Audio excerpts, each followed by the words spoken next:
Yeah, thank you so much, Sohaili. I think we will take the question answers together after both the papers are presented. So I request Ms. Garima to please present her paper.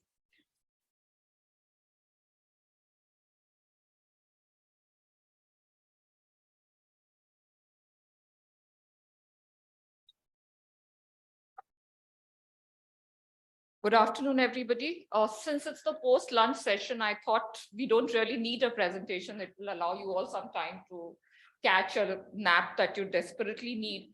This is just an oral paper. It's an oral transmission of what the little that I know. So you will be free to interpret and reinterpret it also. Like Saheli, I have a lot of disclaimers. Most of them I've tried to weave in my paper. The ones that aren't, I'm sure will be addressed in the question answer session. Sita Ram Charit Ati Pavan, Madhur Saras or Ati Man Bhavan. Puni puni kitne ho sune sunave, here ki pyas bujhat na bujhave. The enchanting tale of Sita and Ram is like a pure and mellifluous song that touches the innermost recesses of the heart. One can hear it again and again, but the heart remains thirsty for more. And entire cultures and entire people have remained thirsty for more. As you've seen over the last 2 days, the Ramakatha tradition is millennia old in the Indic context. Authors, poets, sculptors, artists, politicians, religious leaders, and of course, devotees have built on the Ramakatha by drawing on the ocean of extant retellings and renderings. They have added, they have subtracted, they have reinterpreted, they have misinterpreted, they have used, they have abused, and they have misused. And they have allowed the Ramakatha tradition to flow on. And since it flows on as one of the most foundational and defining traditions of our civilization, opinion makers, lawmakers, and lay people alike turn to this rich tradition in search of multiple cohorts of people in different periods of time and their voices in diverse socio-political and economic spheres to make them relevant for our times. Needless to say, the search for women's voices in this 21st century and in this vast expanse of the Ramakatha tradition is now sine qua non. In an academic conference of the nature of this, which is filled with galaxies of stars, it is important to state the objectives of my search, set the boundaries for my search, and most importantly, state known shortcomings before I embark on my search. And in case you're wondering, what is it that I'm searching for? I'm searching for women's voices in the Ramakatha tradition in a slightly more multifaceted approach that is generally done. My search for nuggets in the Ramakatha that reflect women's unchangeable and yet changeable engagement with the tradition was born from seemingly diverse and dichotomous objectives. Let me draw your attention to a report titled Towards Equality, which was produced by the Committee on the Status of Women in India in 1975. It categorically speaks out against reference to submissive heroines like Sita in school textbooks because they tend to perpetuate the traditional values regarding the subordinate and dependent role of women. This results, and I'm quoting from the report, this results in the development of social attitudes among even very educated people, both men and women, who accept women's dependent and unequal status as a natural order of society. I was and am troubled by this increasing clamor in certain sections that seeks to banish Sita from the consciousness of a nation and a people, because she does not seem to conform with an evolving idea of feminism that has been mostly imported from the Western culture. And yet, when I take sessions on the Ramakatha in my mythology classroom in Mumbai University and elsewhere, and sit in corporate boardrooms as a believer of Ram and Sita, I need to address the relevance of Sita as a role model in the 21st century for Indian women who are breaking new ground every day. Bharyate iti dharma. Needless to say, my Sita is someone who not only embodies that which holds together a 5,000-year-old civilization, but also takes charge of her own destiny and the combined destiny of her people. Given my preoccupation with Sita, and since the infinite nature of the subject put an ocean of material below in front of me, I have limited my reflections on women voices only to Sita. I draw comfort from the fact that Madhu Kishwar once pointed out, we are preoccupied with Sita, and so am I. And why should we not? While many other female characters play a critical role in the Ramakatha tradition, in large measure, it belongs to the one and only Sita. And Sita belongs to us. We speak to Sita and she speaks back to us. She is as much the embodiment of Dharma as Ram is, and dare I add, if not more. Both the literary texts and oral compositions that I will be referring to today have been accessed primarily as secondary research and rely heavily on the work done by a multitude of scholars. I have not touched upon many important forms of the renderings of the Ramakatha, including performing arts and visual arts. Among the universe of literary retellings, the multitude of Sita-centric retellings and works of fiction that have emerged over the last century or so are conspicuous by their absence.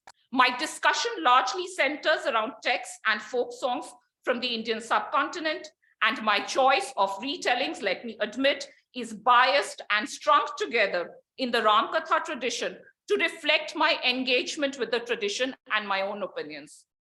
There has been an impressive body of work done by commentators who have heard women speak in multifarious ways, including in the oral representations of Sita in local languages, in retellings by great female authors like Chandrabati and Mulla, in Sita-centric Sanskrit texts like the Adbhut Ramayana, and in responses to certain epochal events in the life of Sita.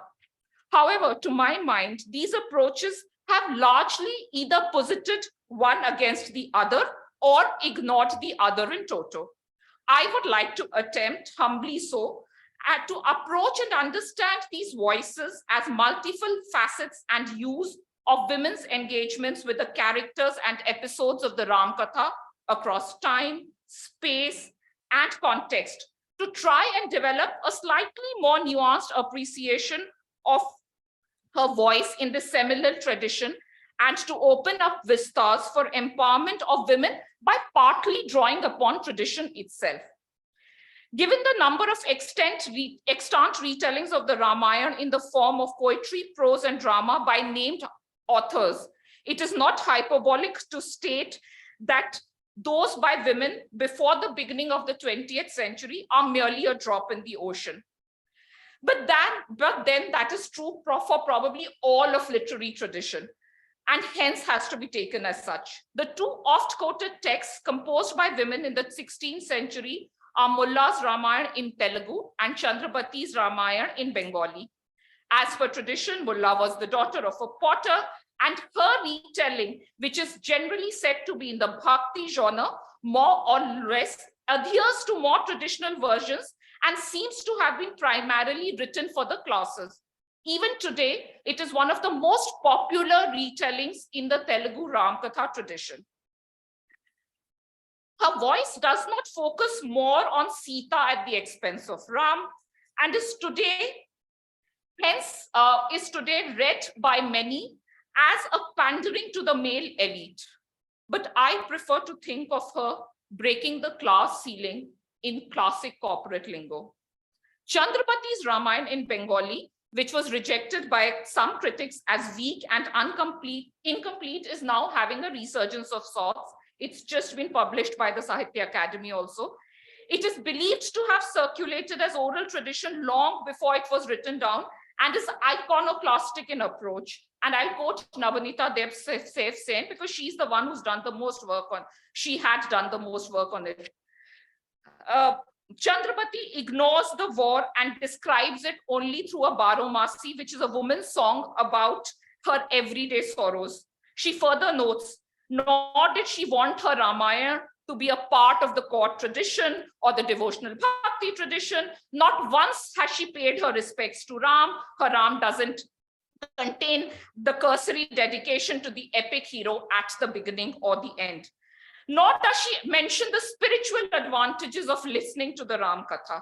She wrote her Ramayana for her Sakhijan and even created Kukuya, Ram's sister, who becomes instrumental in Sita's banishment later. I would like to ask of you, are these attempts by both Mullah and Chandrabati to tell the Ramakatha, albeit in different ways, not attempts at incorporating women's voices in the tradition? Can we privilege one voice over the other just because our sensibilities are different? Scholars, including the likes of Professor Narayan Rao, have carried out extensive research on women folk songs on the Ramakatha.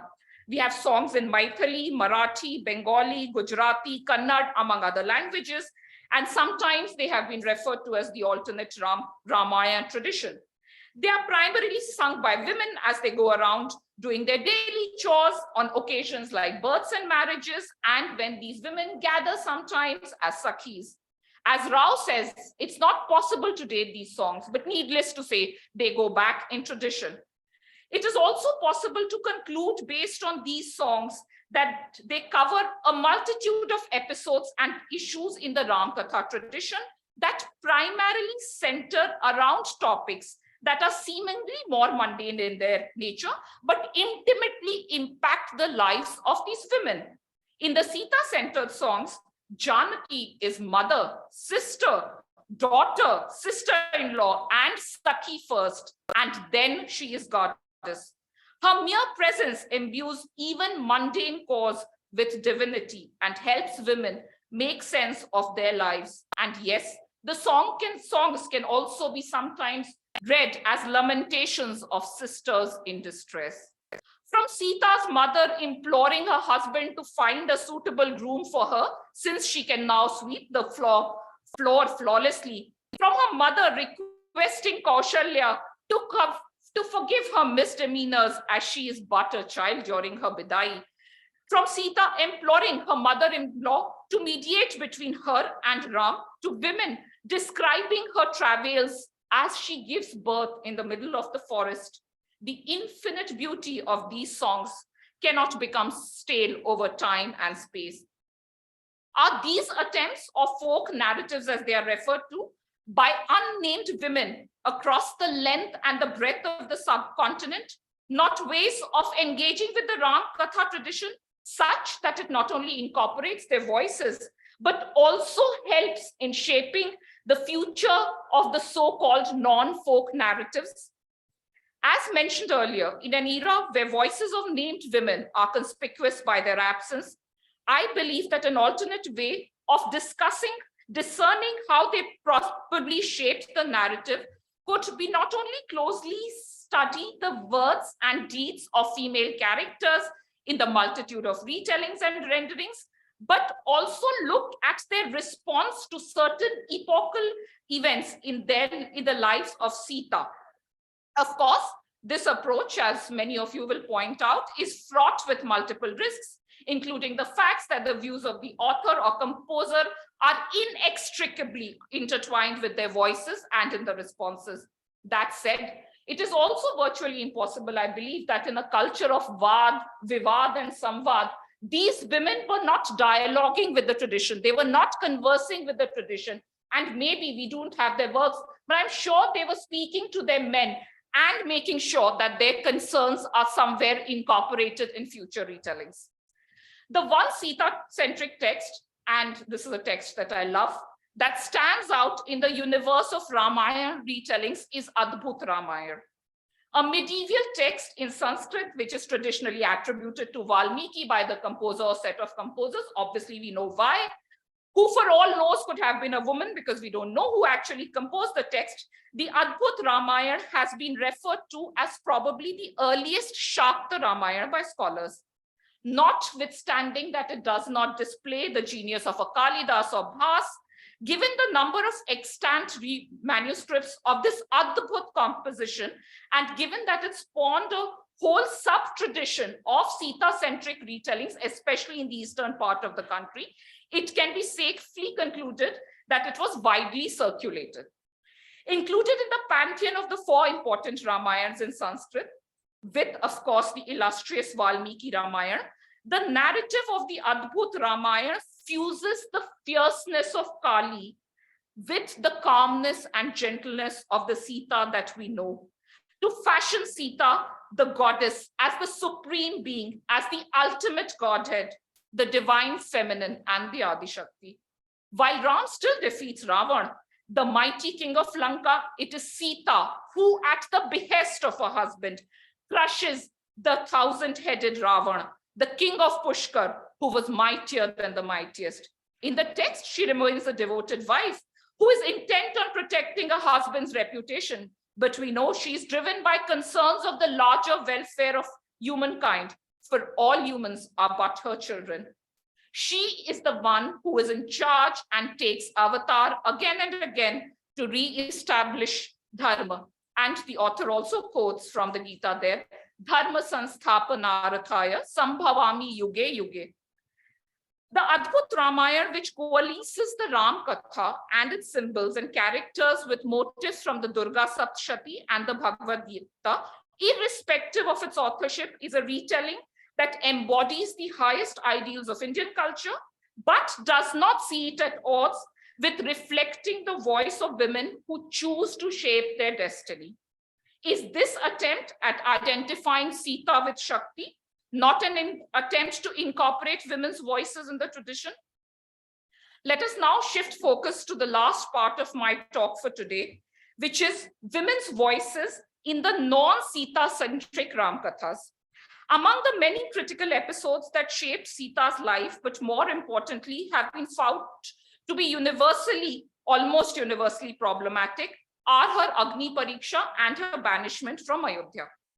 As Professor Uma Shankar Joshi remarked many years ago at the welcome address of the now famous Sahitya Academy's conference on Ramayana, if the Ramayana moves one to the depths of one's being, it is perhaps due to the raw deal meted out to Sita.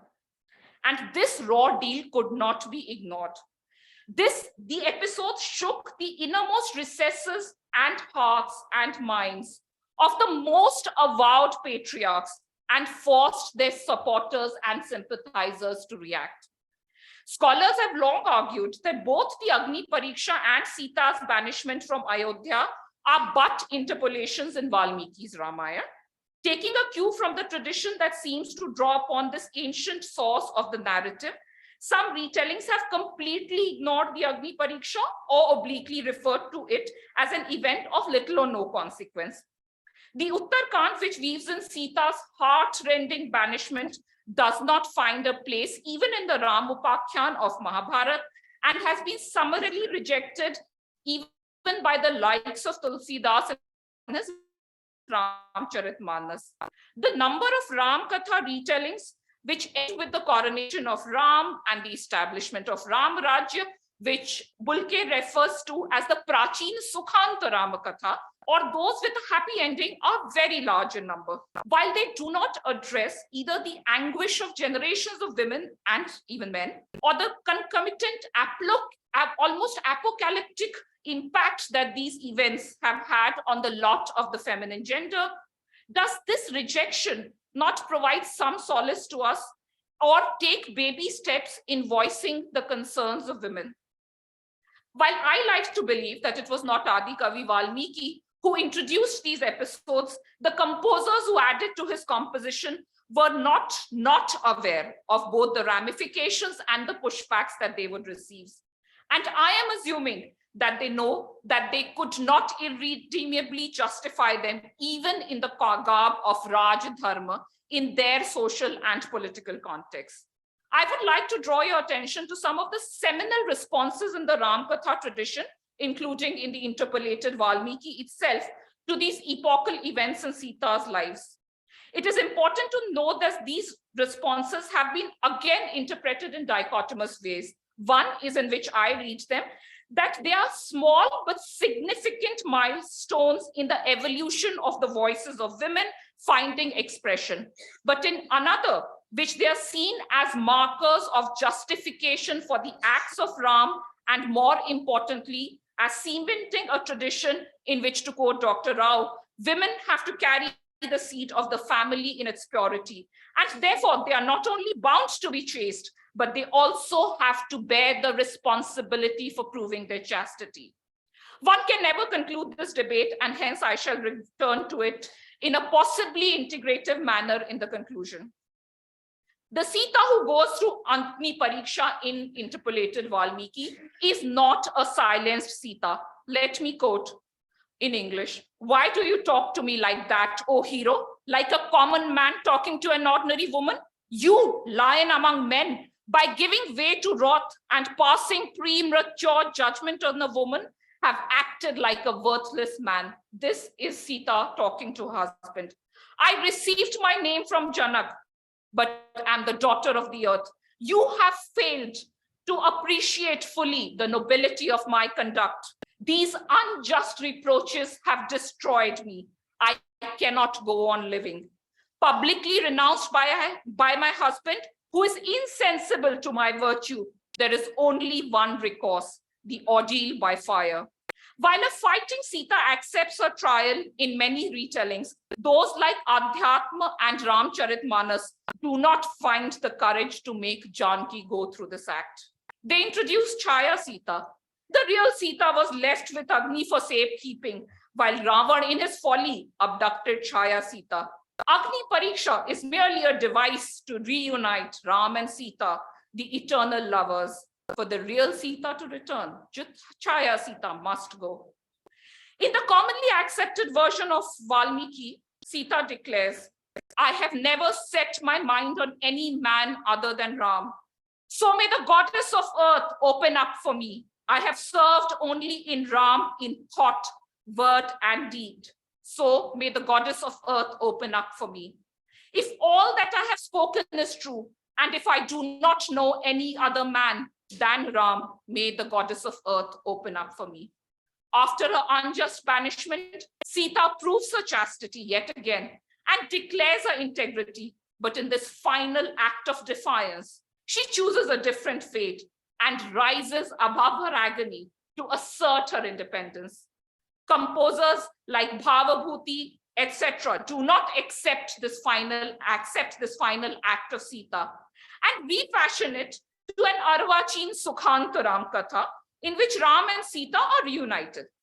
More than their reunification, it is the manner in which the reunification happens that is illuminating and interesting.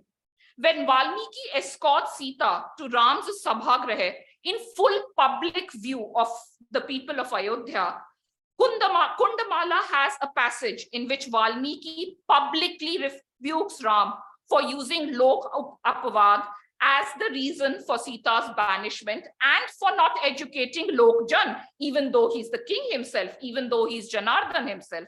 Valmiki says in the play, and I quote, "Hey king, you think of yourself as a kind-hearted man, a person of noble worth, wise and just. Is it proper for you to abandon your wife Sita, a woman given by King Janak, received by your father Dashrath, recognized as auspicious by even Arundhati, declared chaste by sage Valmiki, accepted as pure by everyone, daughter of the mother goddess, and mother of your own sons Kush and Love, just because you happen to hear some people slander her?" After he has interrogated Ram in a somewhat humiliating manner, Mother Earth appears and declares to the assembly that Sita is chaste and totally above blame. The people accept the declaration with approval and celebration and have now been educated. Ram accepts Sita, acknowledging her chastity. Are these powerful indictments against an almost universal tendency that paints women as the one who has enjoys and suspects the one who is aggrieved, and not he who aggrieves, not an attempt to incorporate women's voices in the tradition? Are these instances of introducing Chaya Sita and Jana education by the king not attempts, albeit partial, I must agree, to incorporate women's voices in the traditions? A famous song by Tyagaraja goes thus: "You choose our Sita for your wife, and now you are king of kings. And on top of that, you have the fame of slaying Ravan. Because you chose our Sita for your wife, she obediently followed you to the forest. and took a false form, stayed by the fire for real, followed the demon, lived under the Ashok tree in his garden. She was furious at his words, but she did not kill him right away. She wanted you to get the fame of killing the mighty Ravan, O Lord of Tyagraj, because you chose our Sita as your wife. Valmiki stated in the Ramayana that Ram is the embodiment of Dharma.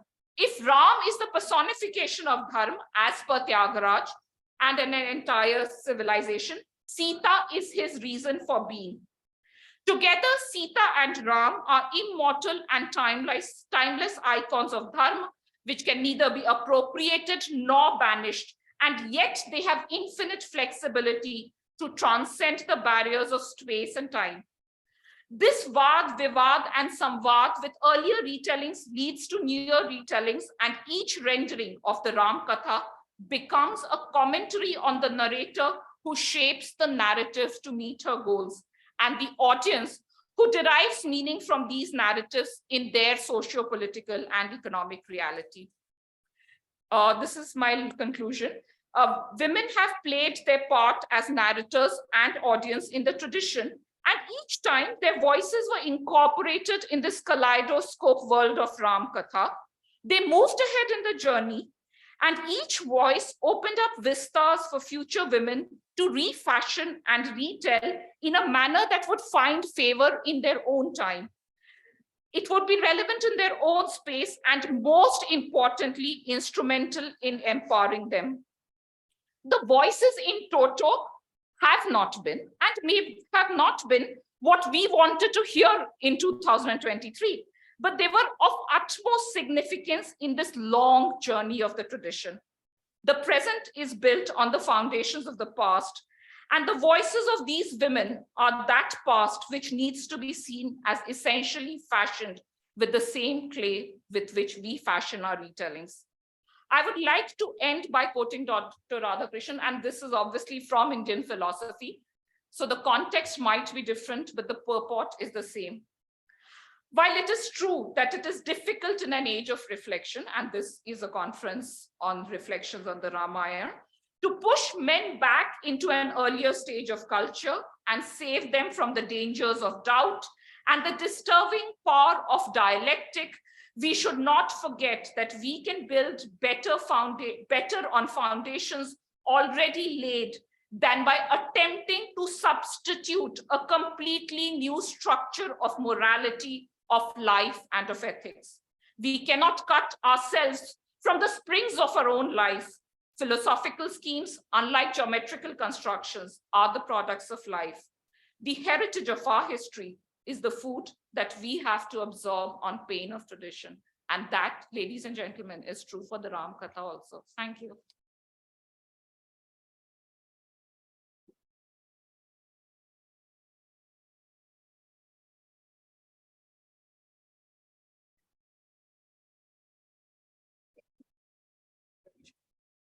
So the forum is open for discussion. If online participants have any questions, please write in the chat box.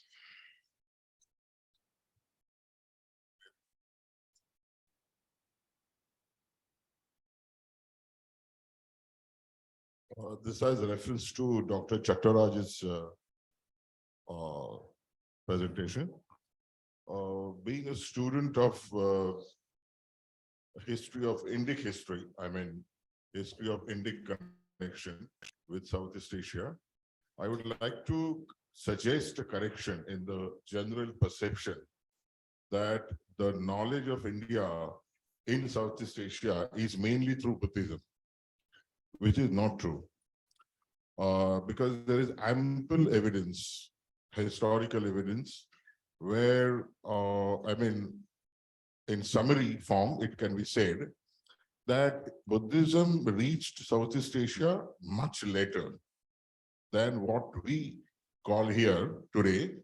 That possibly may not have been the situation that time. They did not use the same nomenclature Hindu, but they worship Shiva, Vishnu, and such things much before they came to know about Buddha, which is a historical fact.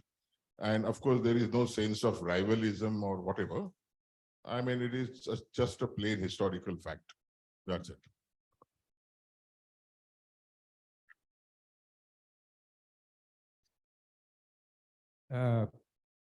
About Lanka sea hole.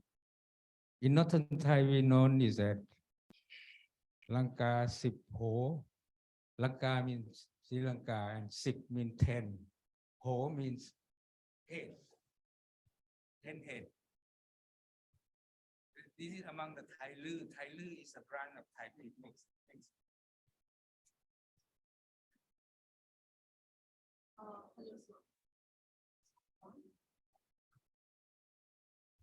Yeah, I was not talking about Southeast Asia. I was talking about China. So basically East Asia.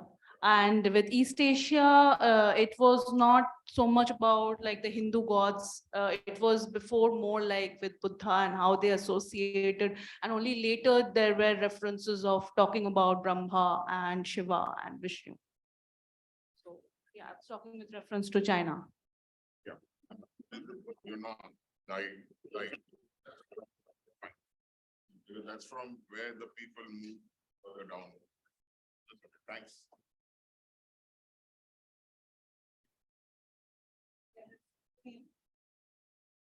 There is a question in chat box. I think it is so Nitika wants the name of the version of Ramayana which you referred, where Valmiki rebuffs Ram and then there is a Sukhanta. You referred to one version where Valmiki was rebuffing Ram and then the story also ended in Kundamala. So I think Nitika, you got the answer. It is Kundamala. The other question?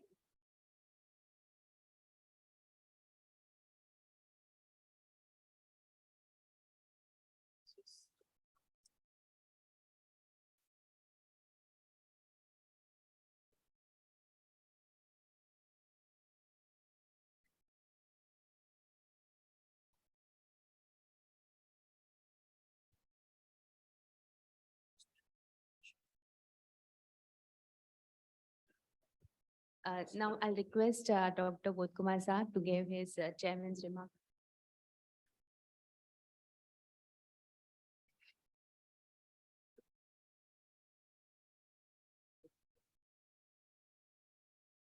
Bhavani शंकरो वंदे श्रद्धा विश्वास रूपिणो याभ्याम विना न पश्यन्ते सिद्धाः स्वान्तस्थमीश्वरम्। इस संगोष्ठी में समुपस्थित तमाम विद्वान एवं विदुषी श्रोतागण, मैं जब 10-11 साल का था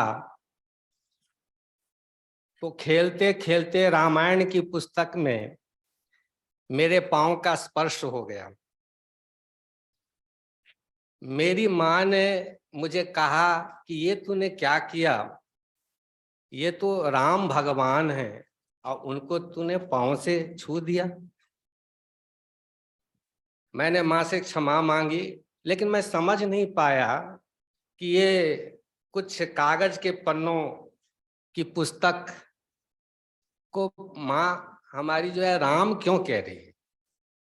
मैं अपने पिताजी के पास गया, हमारे पिताजी प्रिंसिपल थे कॉलेज के। उनसे मैंने पूछा तो उन्होंने मुझे बताया कि भगवान का विग्रह 3 प्रकार का होता है, द्रव्यमय, मनोमय और वांगमय। द्रव्यमय तो वो हुआ जो पत्थर से बने, लकड़ी से बने, किसी धातु से बने। मनोमय होता है कि मन में हम कल्पना करते हैं। और तीसरा होता है वांगमय विग्रह। तो ये जो रामायण है या वांगमय विग्रह है भगवान राम जी का। रामायण में 2 शब्द हैं, राम और अयण। कोशकारों ने अयन शब्द के दो अर्थ किए हैं। एक तो चरित्र अर्थ किया है और एक शास्त्र अर्थ किया है। चरित्र अर्थ को लेकर के ही तुलसीदास जी ने रामचरितमानस लिखा और शास्त्र अर्थ लेकर के हमारा पूरा का पूरा जो ये भारतवर्ष है और इसके बाहर जहां जहां भी हिंदू हैं या हिंदू धर्म मान्यता में विश्वास रखने वाले लोग हैं, सबों ने इसको शास्त्र के रूप में लिया। प्रश्न स्वाभाविक है, शास्त्र क्या है? तो प्रवृत्ति और निवृत्ति को जो बताता है वही शास्त्र है। हमें कहाँ प्रवृत्त होना है और कहाँ से हमें निवृत्त होना है, ये जो बतावे वही शास्त्र है। और हमारे यहाँ भारतीय संस्कृति में राम के चरित्र के रूप में रामायण तो है ही, किंतु शास्त्र के रूप में रामायण का महत्व बहुत ही अधिक है। रामायण को अगर हम देखते हैं तो बिल्कुल मुझे लगता है कि जैसे हम लोग शोध पत्र लिखते हैं, शोध निबंध लिखते हैं, ठीक उसी तरह से पहले तो सार बताया गया है मूल रामायण में, उसके बाद विषय वस्तु का विवेचन है और फिर फलश्रुति कि इससे इसकी क्या उपादेयता है, इससे क्या हो सकता है, क्या संभव है।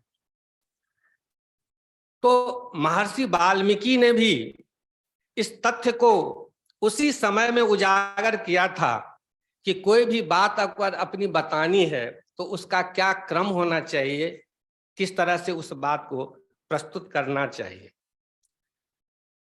योनियां बहुत हैं, पशु योनि है, पक्षी योनि है, मानव योनि है, लेकिन कौन सा एक ऐसा तत्व है जो अन्य योनियों से मानव योनि को अलग करता है?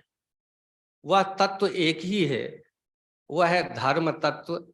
और उस धर्म को हम विवेक शब्द से कह सकते हैं, विचार शब्द से कह सकते हैं। वही हमें पशुओं से, पक्षियों से, अन्य जीव जंतुओं से हमको अलग बनाता है।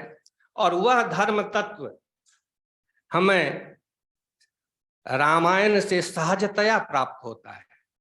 वेद, उपनिषद वो मूल ग्रंथ है धर्म तत्व को बताने का, लेकिन उसमें जो विवरण है वह सामान्य व्यक्तियों के लिए उसका लाभ लेना दुष्कर है। लेकिन रामायण जो कि वेद ही है, बस अंतर ये है कि वेद की बात को सब लोग समझ नहीं सकते और रामायण की बात को सब समझ लेते हैं। रामायण की ऐसी कोई बात नहीं है जो कि वेद के द्वारा सिद्ध नहीं होता हो। जितने भी व्याख्याकार लोग हैं, सबों ने रामायण को वेद के रूप में बताया है कि यह वेद का ही एक सुलभ स्वरूप है। मैं उस धरती से आता हूं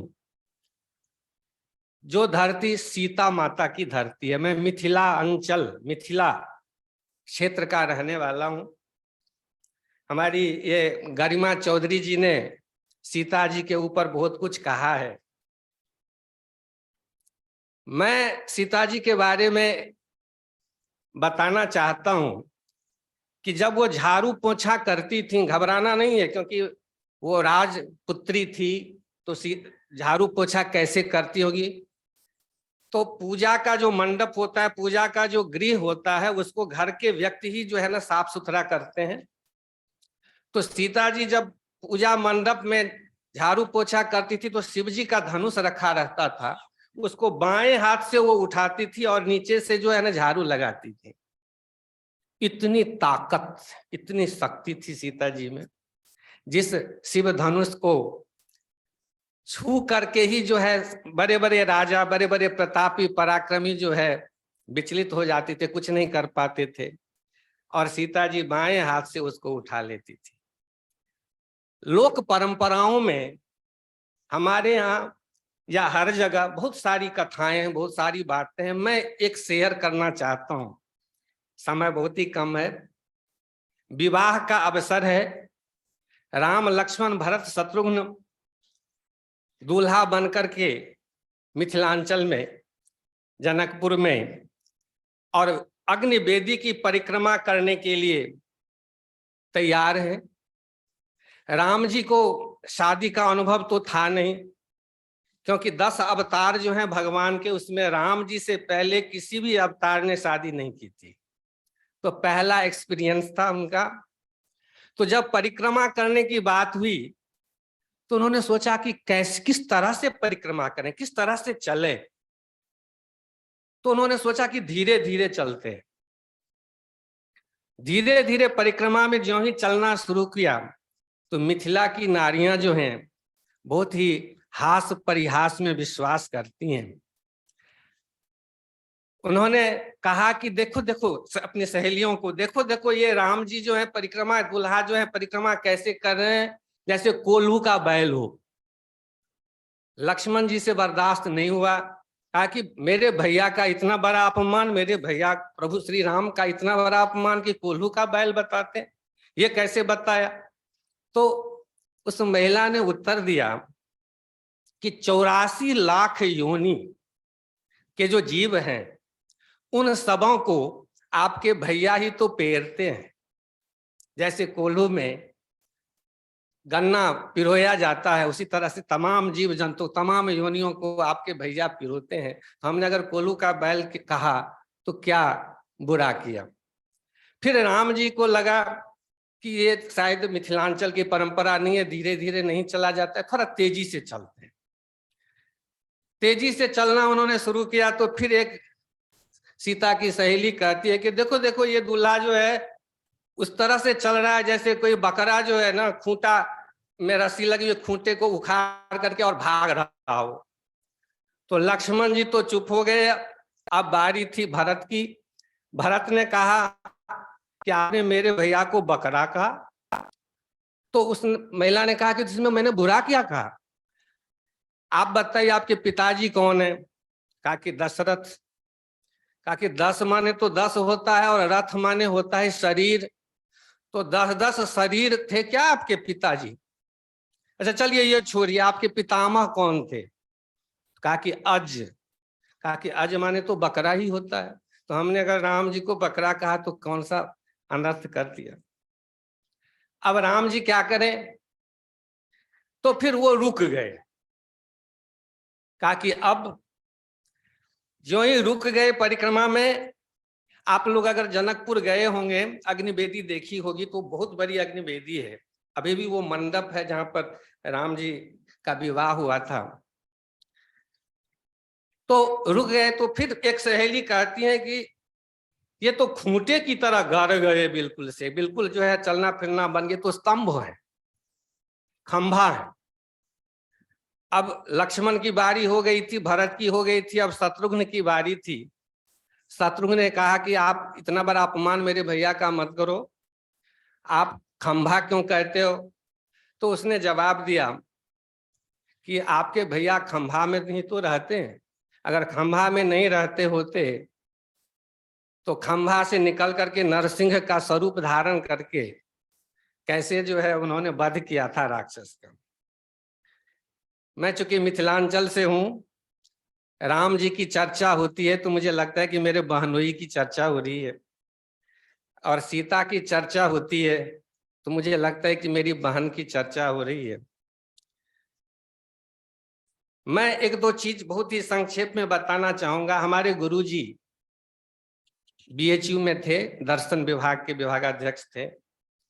उन्होंने एक बात बताई थी, ये बात ऐसी है जो मैंने आज तक कहीं लिखी देखी नहीं, कहीं सुनी नहीं, मैं शेयर करना चाहूंगा कि संस्कृत के जितने भी आध्यात्मिक ग्रंथ हैं या जितने भी मंत्र हैं, सब के सब किसी न किसी ऋषि के द्वारा, किसी मुनि के द्वारा वो श्रापित है।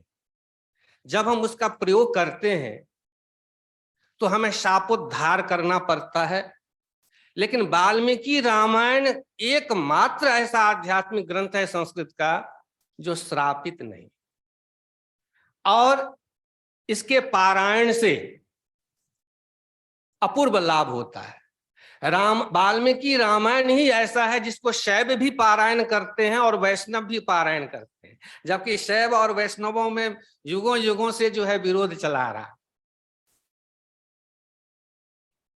हम मिथिला में देखते हैं कि जब किसान अनाज उपजाता है और उसको जो है ना तैयार करके जब तराजू से तौलता है, तो संख्या की गिनती जो करता है वो 1 2 3 4 नहीं कहता, वो कहता है राम ही राम है राम पहली संख्या के लिए, और दूसरी संख्या के लिए कहता है कि राम ही राम है 2, राम ही राम है 3, राम ही राम है 4।